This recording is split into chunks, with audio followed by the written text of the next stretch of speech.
With nonprofits feeling the weight of the current inflation rates, this week's Community Conversation with Charles Christian welcomes Kylee Strough, president of the United Way here in St. Joseph. Charles. Well, hello there, and we do have Kylee Strough with us.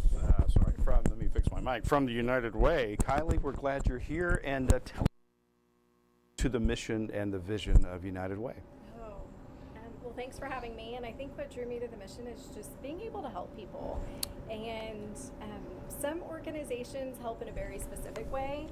They might be delivering food and meeting those needs, or meeting the educational needs of a family or the housing needs, but United Way, we work with a network of agencies, and we get to help in a wide variety of ways. And I think that's probably the most intriguing thing about my day job, as well as the organization itself, is just the wide variety. Well, that's great. And you know, the funding, they say, when inflation hits for nonprofits, the funding is the first thing to go, but more people are in need of your services during these times. How do you manage that? How do you deal with that kind of balance? You know, I think we really have to be respectful of the donors who give and recognize that they are feeling the strain as well. So you don't want to put a lot more pressure on them, but you want to make sure the need is known. And for those who are getting through the times okay, let them know that their help is needed now. And for those who were barely making it before, increased gas and grocery bills, it hurts. And so we all try to be sensitive to that. And one of the roles we have at United Way is we get to work with a bunch of our friends who work at lots of nonprofit agencies, well beyond just the United Way funded agencies. And one of the things we really try to ask is, when somebody calls in for help and you can't help them because they don't meet your guidelines, tell us about that, because we want to try to always be looking at what are the gaps in the systems and why is somebody slipping through the cracks, because we know it's a lot easier to help a family stay stable than return to stability if they've fallen off. That's true. Well, that's a good point.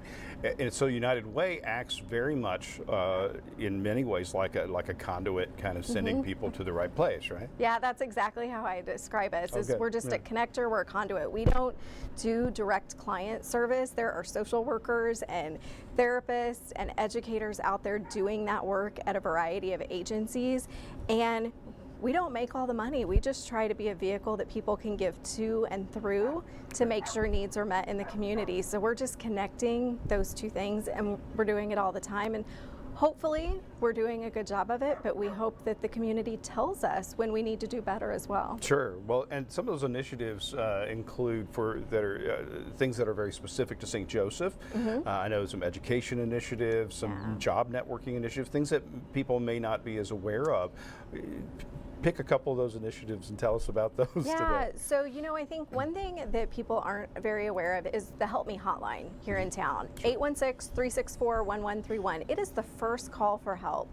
It's housed at the AFL-CIO office on North 6th Street. You don't have to be a union member to call it. That just happens to be their affiliation, and the root of the organization is in that.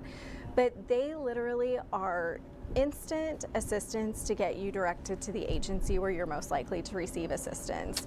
And they're calling us saying, we've gotten this call and we can't meet this need. Any ideas? And sometimes we say, oh, a couple years ago I heard about this. Or we say, we haven't heard that, but we probably need to start thinking, because that might become a more common need here in the future.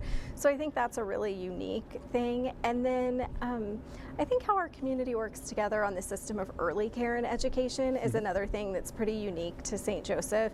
We recognize that birth through age 5 are the most formative years in a child's life, and the school district can't do all of that. We need to help prepare our kiddos for what they're going to learn in school.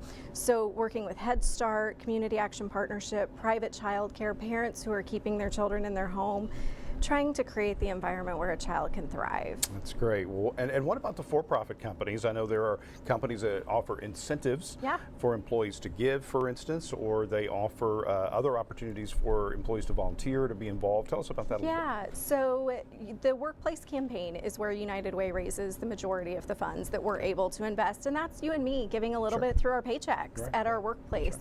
It's a really efficient way for us to give as donors. It's also an efficient way to raise money, because we're not doing a lot of direct mail and spending it on those things. Right.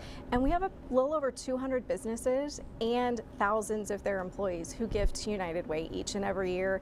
And that's really what makes this community go round. We believe that community can take care of community, and we just want to be a vehicle in helping that happen. That's wonderful. And how long have you been associated with United Way, not just in this current role, but and how did you kind of on-ramp onto the role that you're in?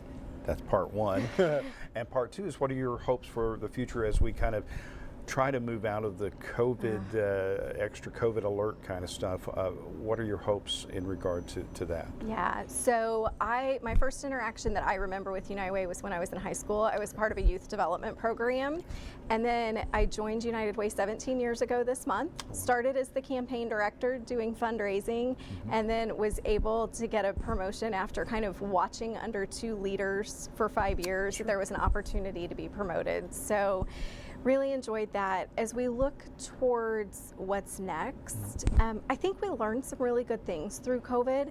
I think areas where we used to think a client has to come in and fill out that sheet of paper and bring that documentation, we learned that they can email it pretty easily. They can text us a photo of it. They don't have to drive all the way to an office to fill out forms. I hope we keep those things around.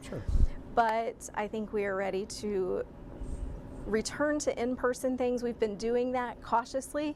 It'll be nice when we can relax the caution a little bit. Oh, I understand. I think everybody is kind of trying to move in that direction as well, right? Well, and in regard to the future, folks can, you've mentioned before, and I've seen before, you've spoken at different places. Folks can contact your office, and nonprofits or other groups can bring you out. Talk about that really quick. Yeah, so we are happy to go visit. I just was visiting with a different board of directors here right before I came, doing a presentation on just kind of board governance and good board policy.